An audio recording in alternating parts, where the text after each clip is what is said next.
পশ্চিমবঙ্গের রাস্তা আসলে কার? শুধুই কি হকারদের, নাকি শুধু সরকারের, নাকি সাধারণ মানুষদের?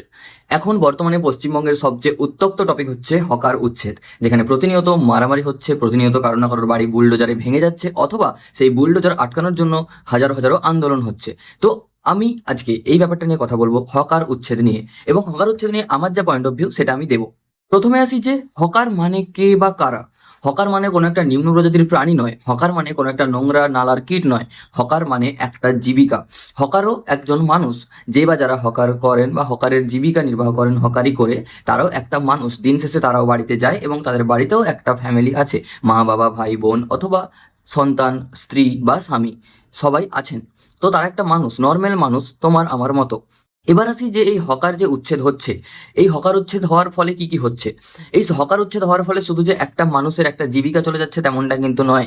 যারা রোজগার খেটে খাওয়া মানুষ, যারা প্রত্যেকদিন স্টেশনে গিয়ে একটুকু মুড়ি খেতে চায়, যারা প্রত্যেকদিন স্টেশন থেকে একটা জল বোতল কিনে নেবে বলেই বড় কোনো দোকানে না ঢুকে, বা স্টেশন থেকেই একটা 20 টাকার প্যাটিস কিনে নেবে বলে সে বড় কোনো দোকানে না ঢুকে সে স্টেশনে যায় যে স্টেশন থেকে খাবারটা তুলে চলে যাবো। অথবা কোনো স্টুডেন্ট যদি তাড়াহুড়োতে থাকে, স্টুডেন্ট হোক বা চাকরিজীবী কোনো ব্যক্তি হোক, সে যদি তাড়াহুড়োতে থাকে, সে জানে আমি স্টেশনে গেলে স্টেশন থেকে এক প্যাকেট কিছু খাবার নিয়ে আমি ট্রেনে উঠে যেতে পারবো, ট্রেনটাও যাতে না মিস হয় এবং আমি সঠিক সময় আমার নির্দিষ্ট কাজের জায়গাতে পৌঁছে যেতে পারি।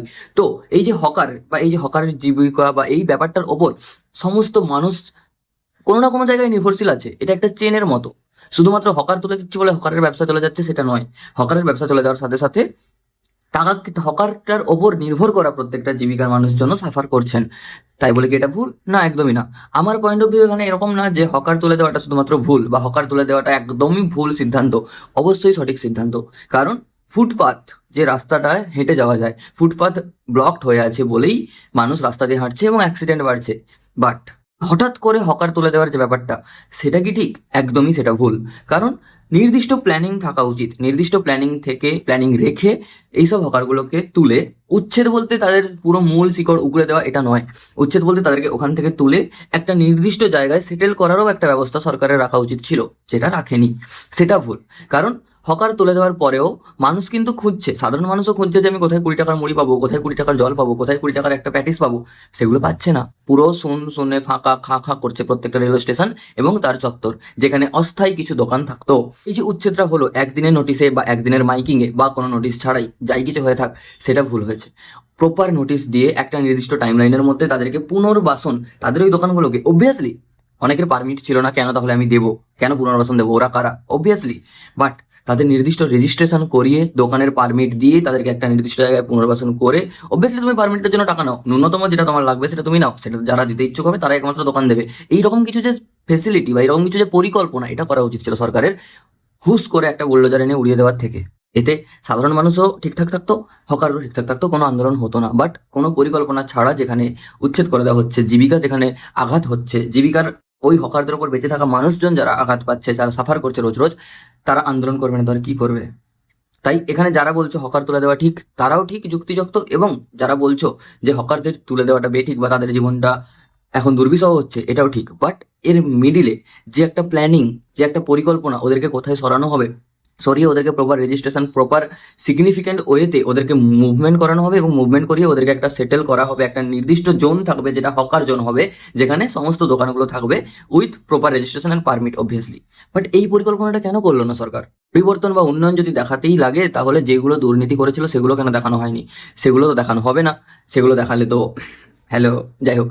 বাট এইটা করা উচিত, এখনো করা উচিত।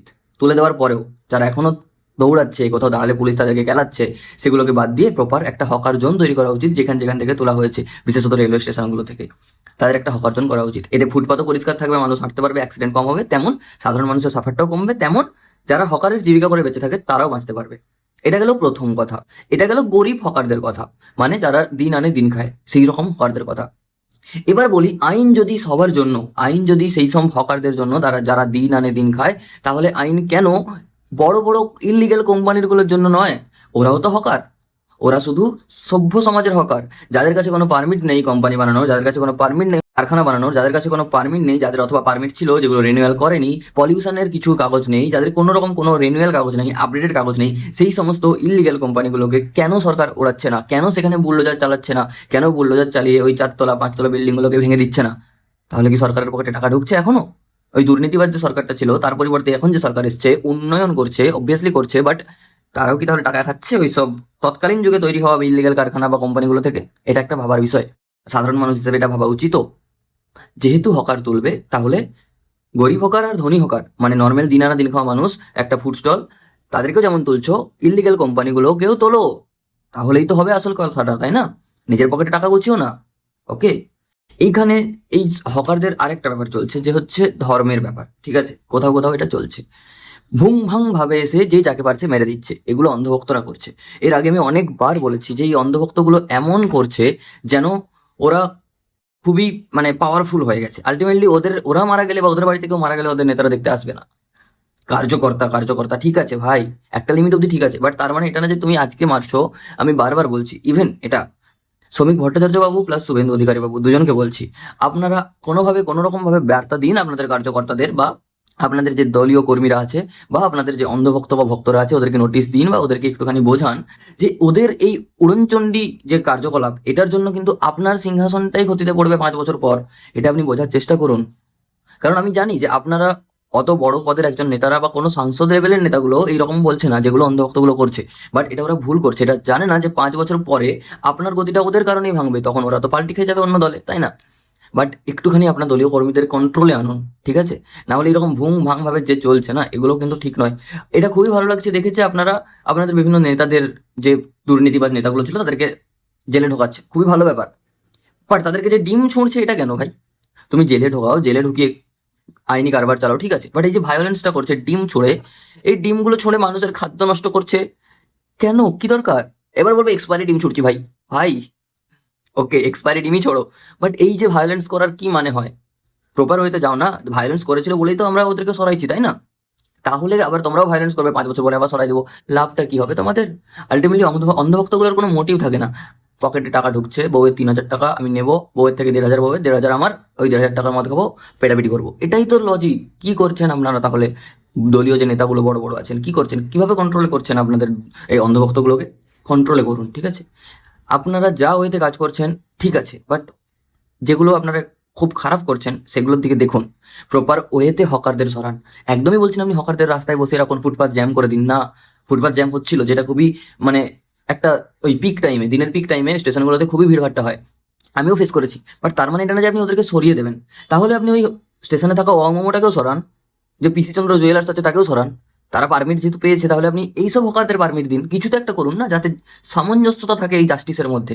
না হলে যেগুলোর থেকে আপনাদের কাছে টাকা ঢুকছে আপনারা তাদেরকেই সরাচ্ছেন, যারা টাকা দিতে পারছে না তাদেরকে মেরে মুরে দাঁড়ালেই পুলিশ এসে বলছে মারছি, মারবো, না হলে সরে যা। কেন ভাই? সামঞ্জস্যতা আনুন। হকারদের তুলুন, বাট সমস্ত ধনী গরিব সমস্ত হকারদের তুলুন। না হলে একটা নির্দিষ্ট পরিকল্পনা করে এইসব গরিব হকারদের ওই হকার জোনে ট্রান্সফার করুন। এরপর আসি ফাইনাল পার্টে, কলেজ স্ট্রিট। হকারের, ট্রেনের হকার, রেলওয়ের হকার, ফুটপাতে থাকা হকার, এটা একটা টপিক। কলেজ স্ট্রিট একটা আলাদা টপিক। কলেজ স্ট্রিটের সঙ্গে জড়িয়ে আছে যেমন যেমন হিন্দুত্ববাদের সঙ্গে সনাতনের একটা ওই যে মেন্টালি কানেকশন, ইমোশন জড়িয়ে আছে, যেমন মুসলিমদের সাথে বাবরি মসজিদের একটা মেন্টালি কানেকশন জড়িয়ে আছে, ইমোশন জড়িয়ে আছে, ঠিক তেমন বইপ্রেমী প্লাস স্টুডেন্ট প্লাস শিক্ষক সমস্ত শ্রেণীর মানুষদের কলেজ স্ট্রিট একটা ইমোশন। আর আপনারা যদি চান কলেজ স্ট্রিটে নোটিশ পাঠিয়ে ওদেরকে 2 দিনের নোটিশে তুলে দেবেন, সেটা কিন্তু খুবই ভুল। কারণ ওই কলেজ স্ট্রিটের ওপর বেস করেই একটা দিন খেটে খাওয়া মানুষের ছেলে কলেজ স্ট্রিটের হাফ দাম দিয়ে বই কিনে এনে পড়ে ভালো রেজাল্ট করছে, তো তাদের কি হবে? যদি আপনারা কলেজ স্ট্রিট সরাতে চান, কারণ ওটা ফুটপাতে আছে, I agree with that, but এই রাজ্যে অনেক ফাঁকা ময়দান আছে। রাজ্য ছেড়ে দিলাম, কলকাতায় কলেজ স্ট্রিটের আশেপাশে অনেক ফাঁকা ময়দান পড়ে আছে, যেগুলো সিল করা আছে সরকারের জায়গা বলে। তো ওগুলোকে আপনারা মেরামত করুন, ওখানে কলেজ স্ট্রিটটাকে শিফট করে দিন, প্রপার পারমিটে দোকানগুলো থেকে রেজিস্ট্রেশন করান, ওখানে শিফট করে দিন, ওই এরিয়াটার নাম দিয়ে দিন বুক পাড়া, বই পাড়া বা কিছু একটা। রাইট, এটা তো করতে পারেন। বাট আপনারা 2 দিনের নোটিসে কিভাবে বলতে পারেন এই দোকান থেকে বই সরিয়ে নে, দোকান থেকে সরিয়ে নে, দোকানের বইগুলো যেন দোকানের মধ্যে থাকে, না হলে এসে ভেঙে দেবো, বুলডোজার চালিয়ে দেবো? এগুলো কিভাবে বলতে পারেন? এগুলো তো সেই সাধারণ মানুষের উপর অত্যাচার হচ্ছে। তাহলে আগে সরকার আর আপনার সরকারের মধ্যে পার্থক্য কি? নাকি গিরগিটির মতো রংটার পার্থক্য, সবুজ আর ওই গেরুয়া? পদক্ষেপ নিন, বাট প্রপার ওয়েতে পদক্ষেপ নিন। আপনার কোনো পদক্ষেপে আমার মানে বিরোধিতা নেই, বাট তেমন সহমত পোষণ করতে পারছি না। তার কারণ যেটা হচ্ছে কোথাও না কোথাও ভুল হচ্ছে। কলেজ স্ট্রিট যদি উড়িয়ে দেওয়া হয় না, কলকাতার 1000টা বই, এই হাফ দামে বই কিনে ছেলেগুলো কোথায় যাবে? বই কিনে যারা পড়ে তাদেরকে কথা ভাবুন। যারা বই প্রেমী, যারা রিসার্চ করে, যাদের শুধু রিসার্চের জন্য একটা বই প্রয়োজন হয়, তারা কেন 1000 টাকা দিয়ে মোটা একটা বই কিনতে যাবে? তারা তো চাইবে না সেকেন্ড হ্যান্ড একটা বই কিনতে, যেখান থেকে শুধুমাত্র ডেটাগুলো পেতে পারবো। তাদের কি হবে সেটা ভাবুন।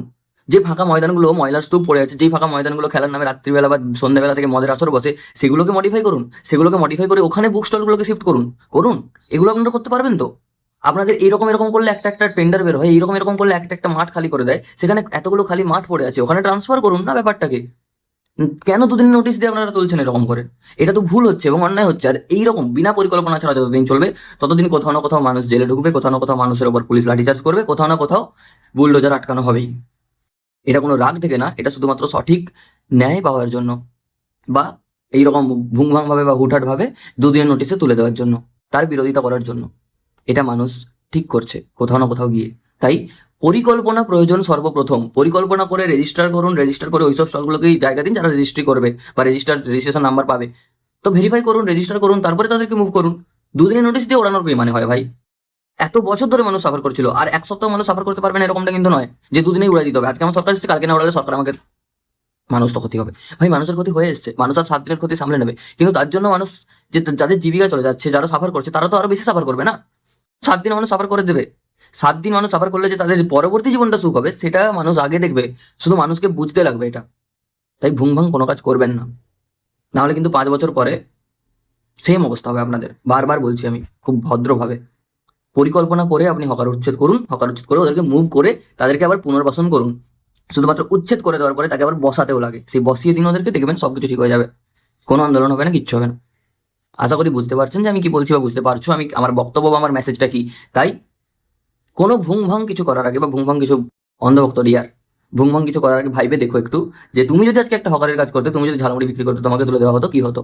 এবার আমি এটাও দেখছি এই দলকে যারা সাপোর্ট করছে তারাও এখন বিরোধিতা করছে যারা হকারের কাজ করতো। তার মানে ভাবুন আপনারা কি করছেন, আপনার দলের কর্মীরাই আপনাকে কিছু কিছু জায়গায় বিরোধিতা করছে, কারণ আপনার স্টেপের জন্য, আপনার পদক্ষেপের জন্য। পদক্ষেপগুলো ঠিকঠাক নিন, একটু ভেবে চিন্তে নিন। আশা করি বোঝাতে পেরেছি। টাটা।